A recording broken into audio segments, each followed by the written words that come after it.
Police ഉദ്യോഗസ്ഥർക്ക് കൈക്കൂലി നൽകാനാണ് എന്ന വ്യാജേന പണം പിരിച്ച് തട്ടിപ്പ് നടത്തിയ യുവാവിനെ പോലീസ് അറസ്റ്റ് ചെയ്തു. കോട്ടയം ഏറ്റുമാനൂരാണ് ഇത്തരത്തിലൊരു സംഭവം ഉണ്ടായത്. പെരുമ്പാവൂർ വെങ്ങോല കട്ടോളിപ്പറമ്പിൽ സനീഷ് നൌഷാദ് എന്ന 38 വയസ്സുകാരനെയാണ് ഏറ്റുമാനൂർ പോലീസ് അറസ്റ്റ് ചെയ്തത്. മുൻപ് കെട്ടുകേഴ്വി പോലും ഇല്ലാത്ത തരത്തിലുള്ള പുതിയ തട്ടിപ്പാണ് ഇയാൾ ഏറ്റുമാനൂർ നടത്തിയത്. അതായത് വളരെ നല്ല രീതിയിൽ പ്രവർത്തിച്ചു കൊണ്ടിരിക്കുന്ന 2 ബ്യൂട്ടി പാർലറുകൾ ഇയാൾ കണ്ടെത്തുകയായിരുന്നു. അതിനുശേഷം ആ സ്ഥാപനങ്ങളിൽ അനാശാസ്യ പ്രവർത്തനങ്ങൾ നടക്കുന്നുണ്ട് എന്ന് ചൂണ്ടിക്കാട്ടിക്കൊണ്ട് മുഖ്യമന്ത്രിക്കും പോലീസ് മേധാവിക്കും ഒരു വ്യാജ പരാതി നൽകുകയായിരുന്നു. ഇത്തരത്തിൽ പരാതി നൽകിയതിന് ശേഷം സ്വാഭാവികമായും പോലീസ് ആ പറയുന്ന സ്ഥാപനങ്ങളിലേക്ക് എത്തുന്നു. അങ്ങനെ പോലീസ് അവിടെ എത്തി പരിശോധന നടത്തുന്നു.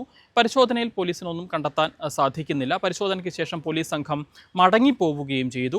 ഇതൊക്കെ നിരീക്ഷിച്ചുകൊണ്ട് ഈ പ്രതി സനീഷ് തൊട്ട് സമീപത്ത് തന്നെ നിൽക്കുന്നുണ്ടായിരുന്നു. പോലീസ് പോയതിന് ശേഷം ഈ സ്ഥാപനങ്ങളിലേക്ക് എത്തുകയും ഇത്തരത്തിൽ നിങ്ങൾക്കെതിരെ പരാതിയുണ്ട്, തുടർന്നും നിങ്ങൾക്കെതിരെ ഇത്തരത്തിൽ പോലീസിൻ്റെ ഭാഗത്തു നിന്നും അന്വേഷണവും തുടർ നടപടികളും ഉണ്ടാകും, പോലീസ് നിങ്ങളെ ബുദ്ധിമുട്ടിക്കുമെന്ന് ഇയാൾ സ്ഥാപന ഉടമകളോട് പറയുകയായിരുന്നു. അത് ഒഴിവാക്കണമെന്നുണ്ടെങ്കിൽ പണം നൽകണമെന്ന്, ഉന്നത പോലീസ് ഉദ്യോഗസ്ഥർക്ക് നൽകാൻ പണം നൽകണമെന്ന് പറഞ്ഞുകൊണ്ട് അവരെ ഭീഷണിപ്പെടുത്തുകയായിരുന്നു. അങ്ങനെ നിരന്തരം ഭീഷണിപ്പെടുത്തിയതിനെ തുടർന്ന് ഒരു സ്ഥാപന ഉടമയിൽ നിന്ന് ഇയാൾ 50,000 രൂപ തട്ടിയെടുക്കുകയും ചെയ്തു. 25,000 രൂപ വീതം 2 തവണയായാണ് ഇയാൾ കൈപ്പറ്റിയത്. ഇതിന് ശേഷവും തുടർന്നും നിരന്തരമായി ഇയാൾ പണം ആവശ്യപ്പെട്ടുകൊണ്ട് ഭീഷണിപ്പെടുത്താൻ തുടങ്ങിയ സാഹചര്യത്തിലാണ് ആ സ്ഥാപന ഉടമ പരാതിയുമായി ഏറ്റുമാനൂർ പോലീസിനെ സമീപിക്കുന്നത്. കോട്ടയത്ത് ഏറ്റുമാനൂരും മറ്റുള്ള ബ്യൂട്ടി പാർലറുകളിൽ ചെന്നിട്ട് സ്ത്രീകൾ നടത്തുന്ന സ്ഥാപനമായിരുന്നു.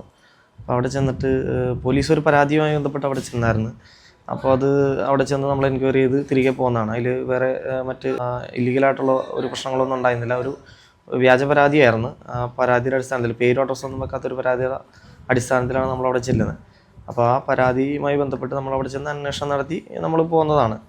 പോലീസ് മടങ്ങിപ്പോകുന്നതിന് ശേഷം ഈ ഇതിലെ പ്രതിയായിട്ടുള്ള സനീഷ് എന്ന് പറയുന്ന വ്യക്തി ഈ സ്ഥാപനത്തിൽ ചെന്ന് സ്ഥാപനത്തിലുള്ളവരെ സമീപിച്ചിട്ട് പോലീസ് ഇനിയും സ്ഥിരം വീണ്ടും വരും, എപ്പോഴെപ്പോഴും പോലീസ് വന്ന് നിങ്ങളെ ശല്യപ്പെടുത്തും, അപ്പോൾ അത് ഒഴിവാക്കണമെന്നുണ്ടെങ്കിൽ പോലീസിന് പൈസ കൊടുക്കേണ്ടതുണ്ട്, CIക്കും SIക്കും DYSPക്കും എല്ലാവർക്കും പൈസ കൊടുത്താൽ മാത്രമേ നിങ്ങൾക്ക് ഇവിടെ മര്യാദക്ക് പ്രവർത്തിച്ച് പോകാൻ പറ്റത്തുള്ളൂ, അല്ലെങ്കിൽ സമ്മതിക്കത്തില്ല, അങ്ങനെയുള്ളൊരു ഭീഷണി സ്വരത്തിൽ ഇവരോട് പറഞ്ഞതിൻ്റെ അടിസ്ഥാനത്തിൽ ഒരു ഭയപ്പെട്ടിട്ട് പൈസ കൊടുക്കുകയാണ് ചെയ്തത്. ഇയാൾ ആവശ്യപ്പെട്ടത് 25,000 വെച്ച് 2 തവണയായിട്ട് 50,000 രൂപ ആവശ്യപ്പെട്ട് ഇയാളുടെ അക്കൗണ്ടിലൂടെ ഇയാൾ ആ എമൗണ്ട് വാങ്ങി ഗൂഗിൾ പേ ചെയ്ത് വാങ്ങിപ്പിച്ചു. ശേഷം ഇയാൾ ചെയ്തത് വീണ്ടും ഇവരെ സ്ഥിരമായിട്ട് ശല്യപ്പെടുത്തുകയും അതിനെ തുടർന്ന് ഇവരോട് മോശമായിട്ടുള്ള രീതിയിൽ, സ്ത്രീ ആയതുകൊണ്ട് മോശമായിട്ടുള്ള രീതിയിൽ സംസാരിച്ച് ഇവരുടെ മോശമായിട്ടുള്ള ഫോട്ടോസും കാര്യങ്ങളും ന്യൂഡായിട്ടുള്ള വീഡിയോയും ഫോട്ടോസും അയച്ചു തരണമെന്നും ഇവരോട് പിന്തുടർന്ന് ഇവരെ നിരന്തരമായിട്ട് ശല്യം ചെയ്ത് പറഞ്ഞു. അപ്പോൾ അതുകൂടി ആയിക്കഴിഞ്ഞപ്പോഴേക്കും ഇവർ സ്റ്റേഷനിൽ സമീപിക്കുകയാണ് ചെയ്തത്. ഇങ്ങനെ ഇയാളിൽ നിന്നുള്ള ശല്യം കൊണ്ടും ഇങ്ങനെ പൈസ അയച്ചു കൊടുത്തിട്ടുണ്ട്, നിലവിൽ ഇപ്പോൾ ഇതും പറഞ്ഞ് ശല്യം ചെയ്തുകൊണ്ടിരിക്കണമെന്ന് പറഞ്ഞപ്പോൾ അവരിവിടെ വന്ന് പരാതി പറയുകയാണ് ചെയ്തത്. അതിൻ്റെ അടിസ്ഥാനത്തിൽ നമ്മൾ അവരുടെ മൊഴി രേഖപ്പെടുത്തി കേസെടുക്കുകയാണ് ചെയ്തത്. ശേഷം ഇയാൾ അന്ന് മുതൽ ഒളിവിൽ പോയതാണ്. ഇയാളെ പറ്റി അന്വേഷിച്ച് നമ്മൾ ഇയാളുടെ പ്രസൻസ് നോക്കി വന്നപ്പോഴാണ് ഇയാൾ നാട്ടിലില്ല. അതിനുശേഷം ഇയാൾ മലപ്പുറത്ത് ഒളിവിൽ താമസിക്കാമെന്ന് അറിവ് കിട്ടി. അങ്ങനെ നമ്മളവിടെ പോയി ഇയാളെ കണ്ടെത്തി കൂട്ടിക്കൊണ്ട് വന്ന് ചോദിച്ചപ്പോൾ ഇയാൾ പറഞ്ഞു ഈ രീതിയിൽ വാങ്ങിയതാണ്. ഇയാൾ ഇരിക്കുമ്പോൾ അങ്ങനെ ആ രീതിയിൽ പല ആളുകളിൽ നിന്നും സ്ഥാപനങ്ങളിൽ നിന്നും അവിടെ ചെന്ന് ഇതേപോലെ പിരിവ് നടത്തുന്ന ഒരു സ്വഭാവക്കാരനാണെന്ന് നമ്മൾ അന്വേഷണത്തിൽ ബോധ്യമായി. അതുകൂടാതെ ഇയാൾക്ക് മുക്കുപണ്ടം കൊണ്ടുപോയി പണയം വെച്ചതിന് 3-4 സ്റ്റേഷനുകളിൽ കേസുണ്ട്. പിന്നെ ഈ ഇത്തരത്തിലുള്ള ഒരു ആക്ടിവിറ്റികളാണ് ഇയാളുടെ പ്രധാന ഒരു മോഡസ് എന്ന് പറയുന്നത്. ശേഷം അയാളെ കുറ്റം നമ്മൾ അന്വേഷിച്ചപ്പോൾ കണ്ടെത്തി. അയാളോട് ചോദിച്ചപ്പോൾ അയാൾ കൃത്യമായിട്ട് തന്നെ ഇന്ന രീതിയിലാണ് ചെയ്തത് എല്ലാം പറഞ്ഞു. അതിൽ അറസ്റ്റ് രേഖപ്പെടുത്തി കോടതിയിൽ ഹാജരാക്കി. കോടതി അയാളെ റിമാൻഡ് ചെയ്തു. മുൻപ് കേട്ടുകേഴ്വി ഇല്ലാത്ത തരത്തിലുള്ള പുതിയ തട്ടിപ്പാണ് സനീഷ ഏറ്റുമാനൂർ നടത്തിയത്. പോലീസ് ഉദ്യോഗസ്ഥർക്ക് കൈക്കൂലി നൽകാനാണ് എന്ന വ്യാജേന പണം പിരിച്ച ഇയാൾ തട്ടിപ്പ് നടത്തുകയായിരുന്നു. എന്താണെങ്കിലും തനിക്കെതിരെ പരാതി പോലീസിൽ ലഭിച്ചിട്ടുണ്ട് എന്ന് മനസ്സിലാക്കിയതോടെ ഇയാൾ ഒളിവിൽ പോവുകയായിരുന്നു. പിന്നീട് Ettumanoor CI AS അൻസലിൻ്റെയും SI Akhil ദേവിൻ്റെ നേതൃത്വത്തിലുള്ള പോലീസ് സംഘം മലപ്പുറത്ത് നിന്നുമാണ് ഇയാളെ കസ്റ്റഡിയിലെടുക്കുന്നത്. പോലീസ് ഇയാളുടെ അറസ്റ്റ് രേഖപ്പെടുത്തുകയും കോടതിയിൽ ഹാജരാക്കി റിമാൻഡ് ചെയ്യുകയും ചെയ്തിരിക്കുകയാണ്.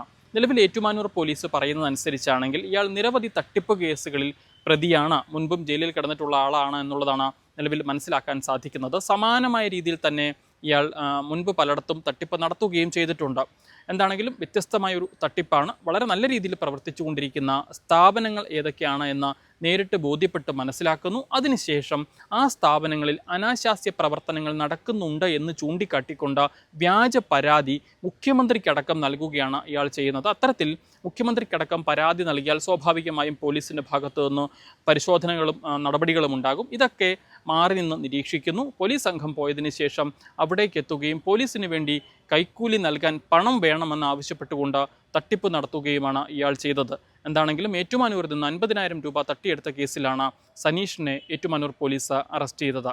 കോടതിയിൽ ഹാജരാക്കിയ പ്രതിയെ റിമാൻഡ് ചെയ്യുകയും ചെയ്തു. കോട്ടയത്ത് നിന്നും അരുൺ മലയിലിനൊപ്പം രാഹുൽ ഇരുമ്പുകുഴി.